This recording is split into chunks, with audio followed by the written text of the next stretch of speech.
All right. Hi, students. We did part 1 up to problem 10. You were meant to do problem 5, 7, and 9 on your own. And so I'm going to go over those problems now. Starting with number 5, we're looking at multiplying these binomials. I like to draw the box personally. So I'm going to use this one here. And then I'm going to take this one and put it on this side. So 10x minus 2. Then I'm doing 10x times 10x, 100, x squared. 10x times 2 is 20x. 10 times negative 2, negative 20x. And then 2 times negative 2, negative 4.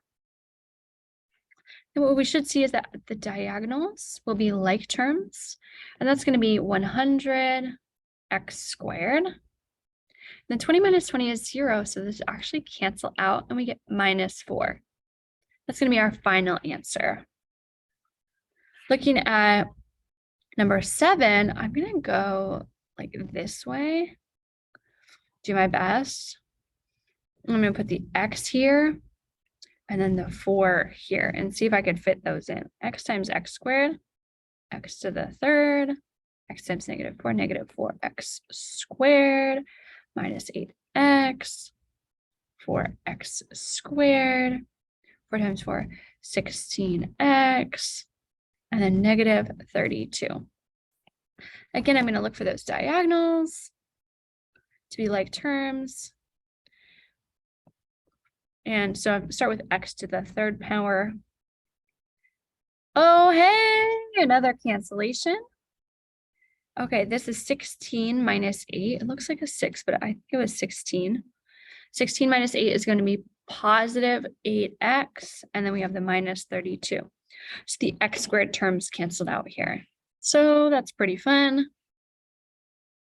And then looking at number 9, we're looking to see if that one will be solved with the quadratic formula. So we always start with the b squared minus 4ac. So the a is going to be 1 in this case, 1x squared. The b is positive 2, and the c is negative 1. So plugging that in, I'm doing 2 squared, so that's 4, minus 4 times the a number of 1 times the c number of negative 1.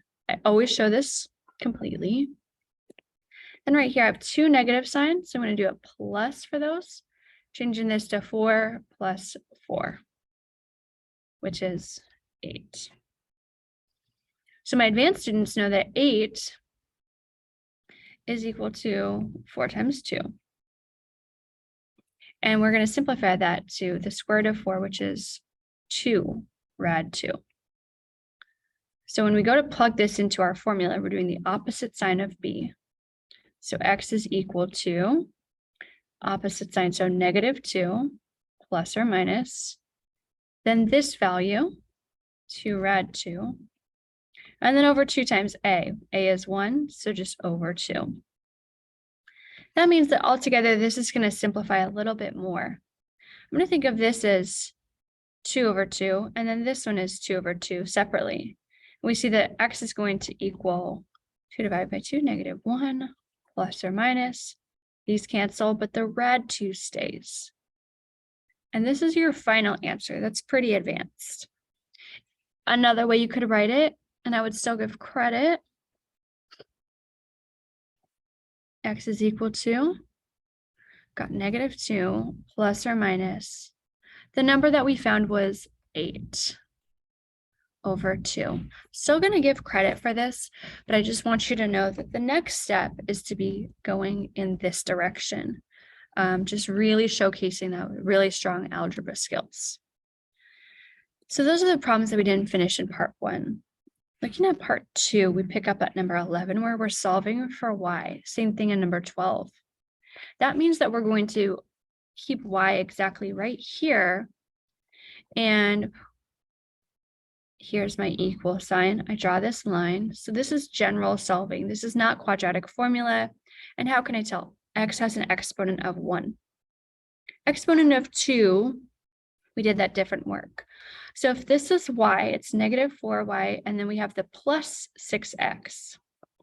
So that means to get rid of plus 6x, we have to subtract 6x on both sides.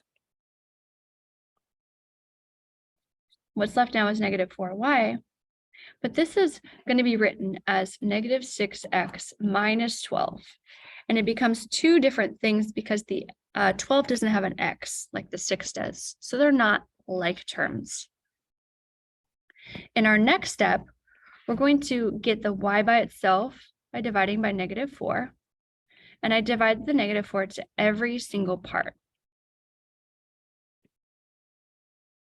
It keeps switching colors and it's not. So this cancels out and I have y equals, okay, I have a negative 6 divided by negative 4. That's going to be a positive number.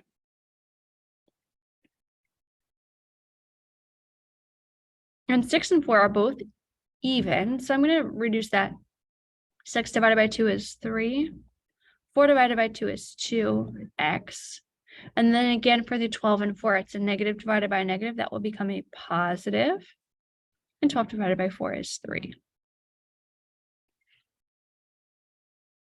On the other side.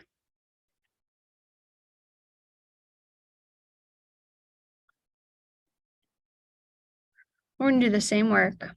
Subtract x. Again, the 30 doesn't have an x, so we just have 5y coming down, and it's going to be negative x. And that was a positive 30. Next, divide by 5 to all three parts. And that gives me my final answer, negative x over 5. And then 30 is divisible by 5, and it is 6.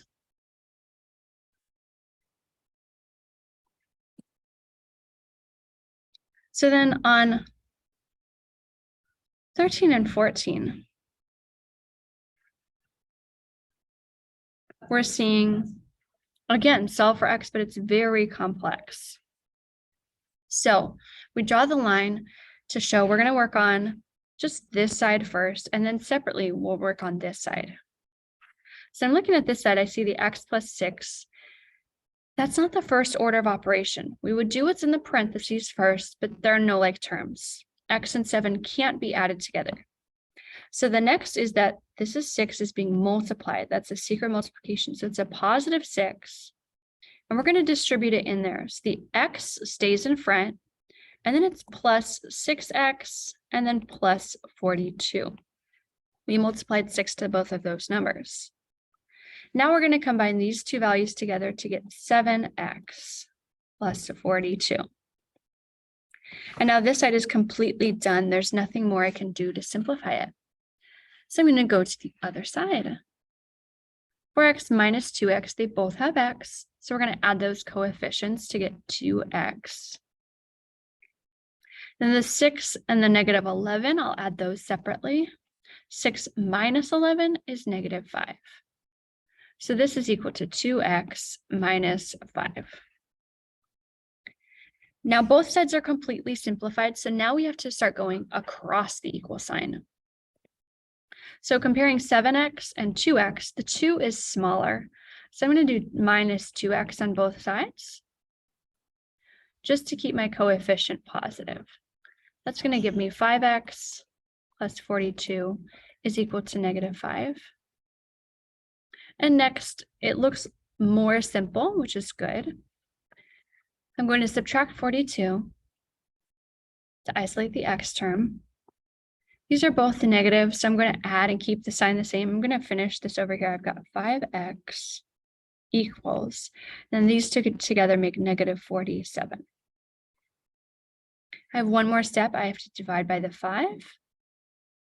And we get the answer of x is equal to negative 47 over 5. Great. In 14, we have a similar problem. We draw the line, and then we're going to start on, again, this side. That means I'm just distributing, giving negative 8x. Negative times the negative is a positive 20. This side's done. That's great. So here again, we don't add first, we actually multiply first, which is a little bit tricky.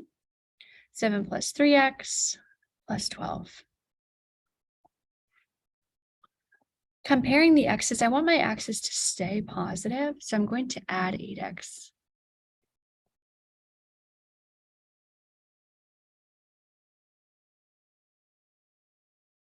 Oops. So now I have 20 is equal to, let's add 7 and 12 right now. 19 plus 3 plus 8 makes 11x.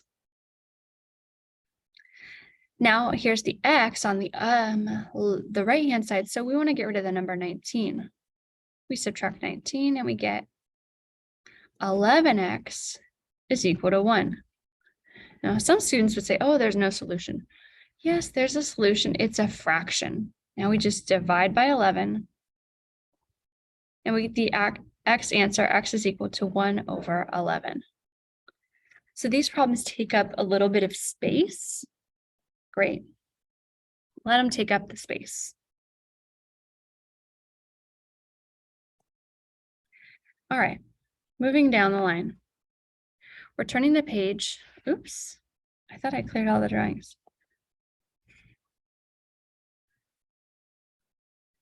So 15 and 16, we want to be really, really mindful as we're working on these to kind of fill this into our note card. This topic, we were not tested on. It was 5.11 from our notes, and we did a handout on this. So what do we want to remember from this? So this is y equals x minus h squared plus k. And h comma k is the vertex. And the axis of symmetry is x is equal to h. And so we're seeing that here. The vertex is going to be h comma k.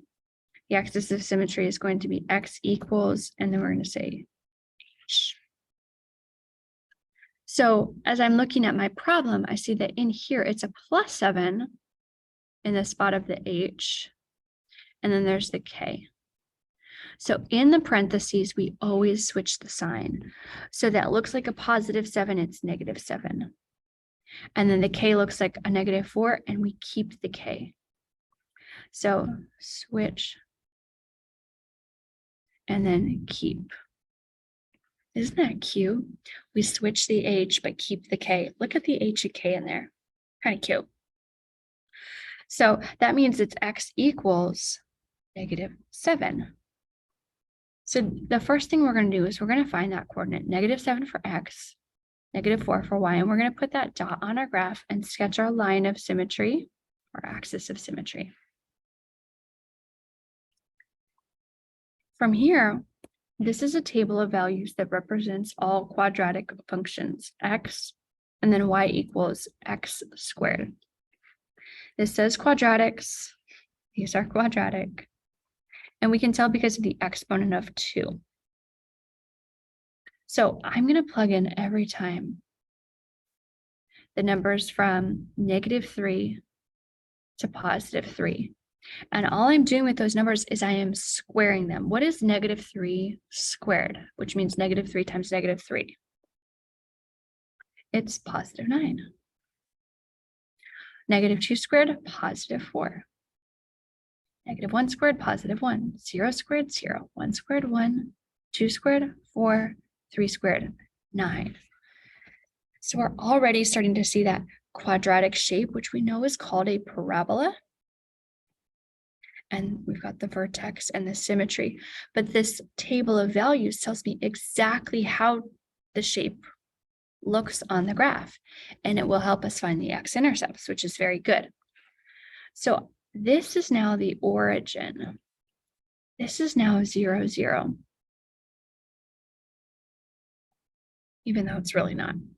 So if that's 0, 0, it's the HK. So we hook into our graph. So from here, now I'm going to go negative 3, 9. I'm going to count negative 1, 2, 3, and then up 1, 2, 3, 4, 5, 6, 7, 8, 9. and I put my dot there. Next, I'm going to go -2, 4, starting at my hook. -1, 2, and then we go up 1, 2, 3, 4. Now I'm going to go to -1, 1. That's starting at my hook, -1, up 1. Okay, we're going to do the same thing on the other side. We're going to go positive, starting at our hook, +1, 1.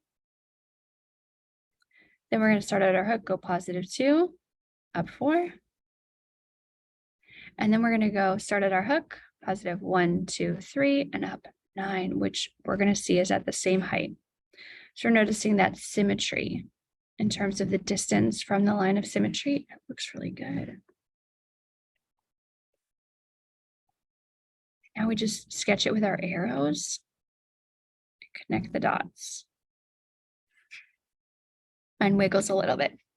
So what's great about this is now we've found the x-intercepts. This is -9. The other one is at -5. And that makes sense. -7 is halfway between -5 and -9. So this table we need to have on our note card. Make sure to copy that onto your note card. We're going to use it for both. I'm not going to write it twice. I'm just going to write it the one time. Okay. The y-intercept is less good. We did not find it by graphing. It's where it will cross the y-axis. And so we do have to plug in 0 for x. So that's 0 plus 7 squared minus 4. Well, 0 plus 7 is in the parentheses. That's 7. 7 squared means 7 times 7, which is 49. And 49 minus 4 is 45. Then we're getting into the domain and range. So the domain has to do with x, the range has to do with y. And so the domain is -infinity, inequality x, inequality infinity. And that's the same for all quadratics and all exponential. And y? Well, I can plug in any x value. I could plug in -100 and get out a y value. And I could plug in +1,000 or 1,000,000 and get out a y value. All the x values work. I just add 7 and square it and then subtract 4. But that's not true of the y values. So if I'm looking at the range, okay, we look at the y-axis. Okay, let me erase this. So the y-axis goes from -infinity down here to +infinity up here. Okay, -infinity to +infinity. So it's definitely going up to +infinity. So we have y, inequality, infinity. Agree, right? That, yeah, it's pointing up. But it doesn't go down here. The pink, it's not there.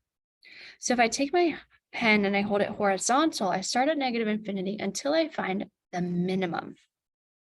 The minimum is right here.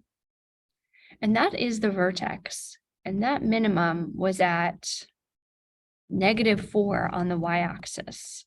So that tells me -4 is part of my range. It's the first y value on our graph. So we write this as -4 in the spot of -infinity. And we underline it because we are there. Another way you could write this is just y is greater than or equal to -4. So that was really great. Let's do the other one with a little bit less explanation. So starting here, we're going to switch the sign to -5, -9. And we're going to sketch our line of symmetry passing through that coordinate. And x is equal to -5. This is going to be my hook point right here. And I'm going to go from here -3 and up 9. -2 and up 4. 1, 2, 3, 4. -1, 1, 0, 0, +1, 1, +2, 4, +1, 2, 3, and up 9. Then I'm going to draw my arrows and connect. So that one came about a lot faster. Again, I found my x-intercepts by graphing at -2 and -8. And considering how they work, -2 plus -8 is -10. -10 divided by 2 is -5. So good, it's halfway. And then again, we didn't find the y-intercept. So just like before, we're going to do the work. 0 plus 5 squared minus 9. It's going to be 25 minus 9. That's going to be 0, comma, and 25 minus 9 is 16.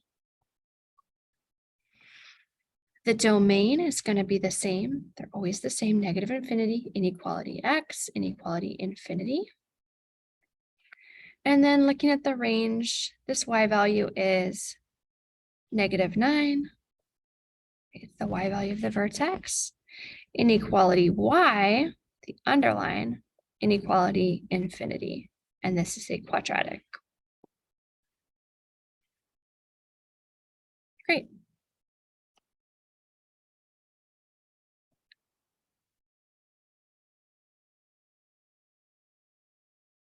We're looking to complete the table of values for the 3 functions and explain which function grows the fastest. So here we are. We've got linear, no exponent, quadratic, and then we have exponential. So if I plug in -2, that's -3 times -2 minus 2, which is +6 minus 2.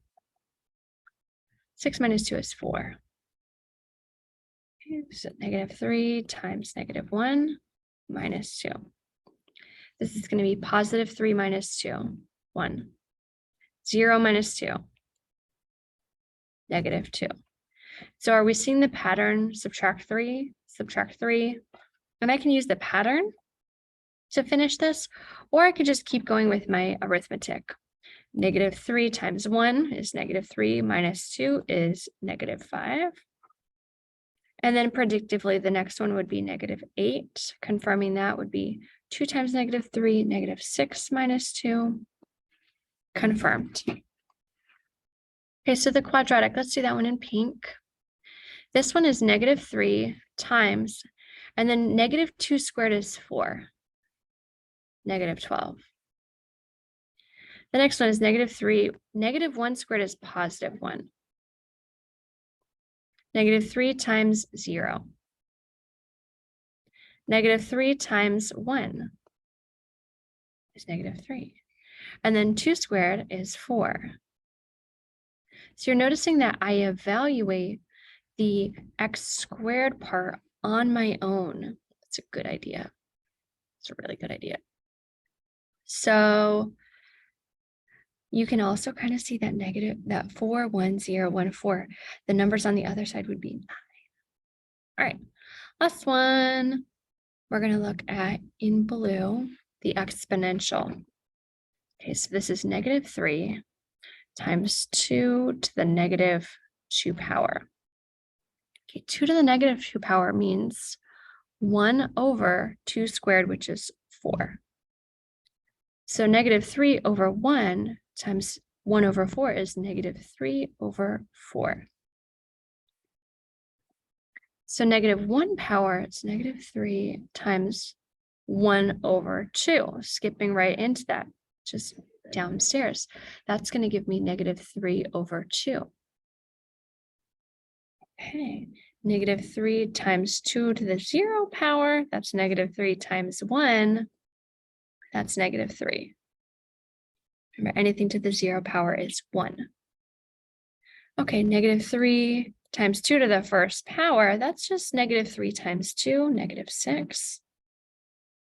And then finally, we've got 2 to the power of 2, -3 times 2 squared, which is, oh, what's that doing there? -3 times 4, which is -12. Okay.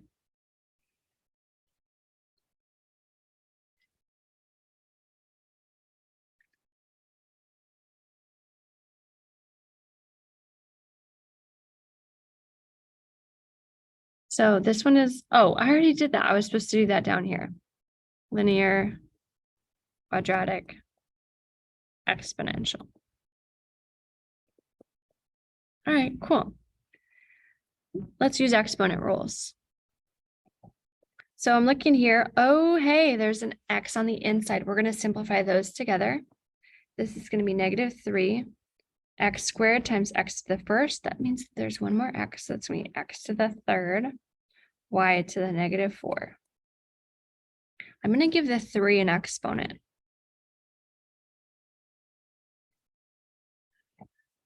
Then we have the 3 on the outside. So this is the power to a power rule. I'm going to multiply these to the exponents, giving it -3 to the third power, x to the power of 9, y to the power of -12. We have to write these with positive exponents. So this one is negative, which means it goes downstairs. And this I'm going to evaluate as -3 times -3 times -3. So my answer is going to be -27, x to the power of 9. And then the y to the power of 12 is downstairs. Cool. On 18, we see that there's a negative exponent. So right away, I'm just going to write 1 over. And then I have the quantity 2, y to the 7th. Anything to the 0 power is 1. And I'm going to make it a positive 2 now. So this means 2y to the 7th times 2y to the 7th. So 2 times 2 is 4. Y to the 7th times y to the 7th is y to the 14. And that's my final answer.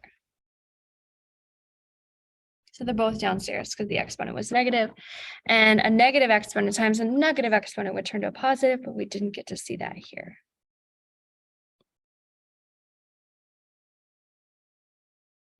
All right, on the next page, we're looking at some bank accounts. And you need to note that there was a typo on number 20. We change this to 60 here. So the rate of change, we're looking for the slope. So that's the change over the change. It needs to be the same for both, otherwise we didn't find it. So this was +30, and this is +5. 60 to 90, that's +30, and this is +5. So this is a slope of 30 over 5. It's a +6.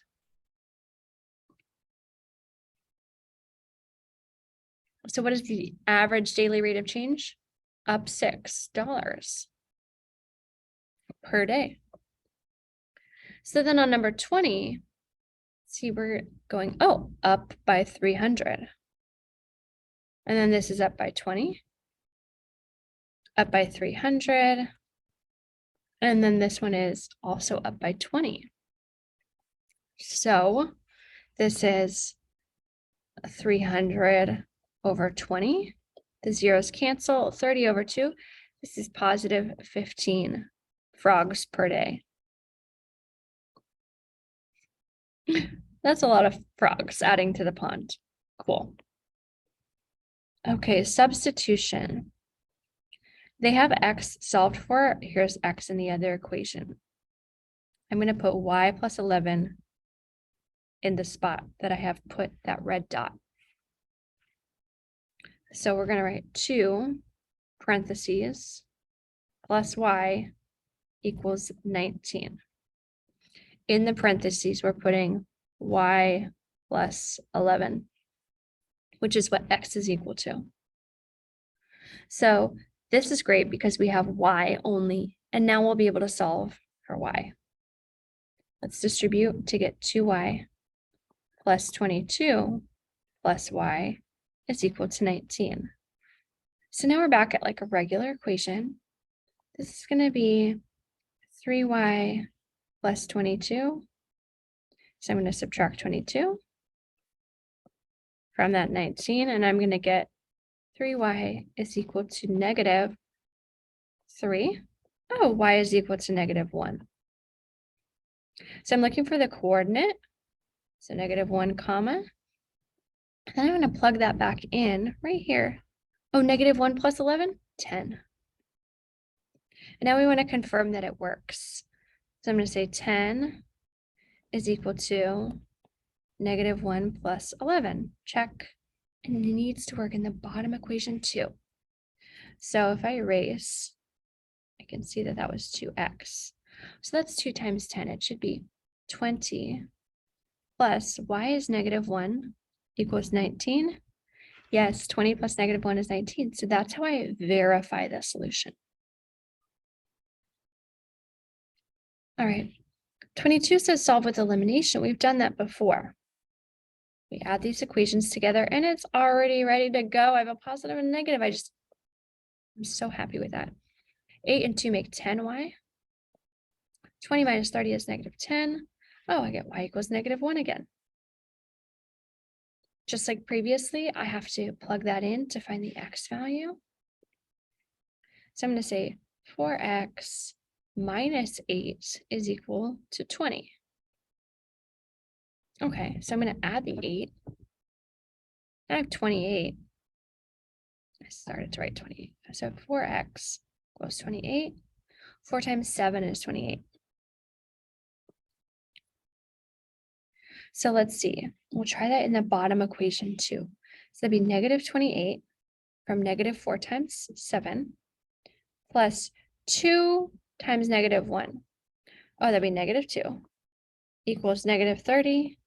Cha-ching. And we already know it works in the first equation because we just did it, but maybe you're not sure. So that's going to be 28 plus negative 1 times 8, negative 8 is equal to 20. Cha-ching. So those are fun.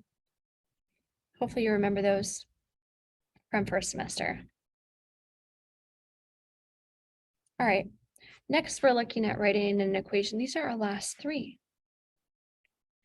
So I'm looking for that rate here. I see that the starting amount is always with 0. The starting amount is 1. All right, and my rate. So to go from 1 to 5, that's plus 4, and this is plus 1. But then over here, that's plus 100. So it's not an addition pattern. If it's not an addition pattern, maybe it is an exponential pattern. So let's see. If we're thinking of multiply, 1 times 5, 5 times 5. Oh yeah, is 25 times 5 125? So that means that the rate is times 5. So this is a times b to the x power, or the starting amount times the rate to the x power. So the starting amount was 1 times 5 to the x power, and we'll say equals y. You could put y first if you want. So is the next one just like that? Let's see. Times, no, I can't times 0 by anything. So this is a big hint. The starting amount is 0. And we're adding 5 every time. So that one is the rate times x. And we have the starting amount plus that. So the starting amount is going to be, so I'll put it as y equals 0 plus 5 times x. Very cool. So this is our final one. We want to graph this exponential. So I'm going to start with 0. That's easier for me. 3 to the power of 0 is 1. So 2 times 1 is 2. The next one is going to be 2 times 3 to the first power, which is 2 times 3, 6. We have 2 times 3 squared, which is 2 times 9. 2 times 9 is 18. And then 2 times 3 to the third power, that's 27. So this is going to be 54. And then going backwards, we're dividing by 3. So this is 2 times 3 to the negative 1 is 1/3. So that's 2/3. So I'm -1, I'm at 2/3, about right there. At 0, I'm at 2. At 1, I'm at 6. And then remember, this shape of this kind of graph is like this. This is exponential growth. And it's exponential growth because 3 is bigger than 1. So we put our arrow here, and then we have a flat tail over here. Let's connect these with a big dark blue line. Okay, I messed it up.